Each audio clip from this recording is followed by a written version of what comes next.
What's up guys? In this tutorial, I'm going to be showing you how to take a full page long screenshot on iPhone the easiest and fastest way possible. So you guys need to watch this video to the end if you want to find out how to take a full page long screenshot. Of course guys, if you find this helpful, make sure to drop a like and subscribe. As you guys can see right here, I've got an iPhone 13, but of course guys, this works on any model of iPhone.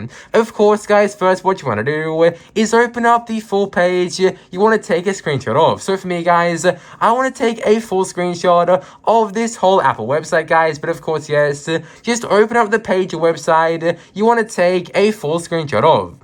Of course, guys, once you've got it open, what you guys want to do is, of course, take a normal screenshot. So hold the power button and the volume button, the volume up button at the same time. So, of course, guys, yes, once you're on the page you want, hold the power button and the volume up button in at the exact same time. So it takes a screenshot like this. Then, of course, guys, press on the screenshot in the bottom left-hand corner. Then, of course, guys, this is the most important part, so make sure you pay attention. Of course, guys, once you're on the screen right here, what you want to press is the full page button. And of course, guys, just like that, it will turn the screenshot into a full page screenshot. How easy was that? Of course, guys, now this screen covers the whole Apple homepage website, which is so cool. And of course, guys, to save it, just press on done. And then, of course, guys, it will save the full page screenshot as a PDF to your files, guys. Of course, because it is so long, it can't save as a normal picture, guys,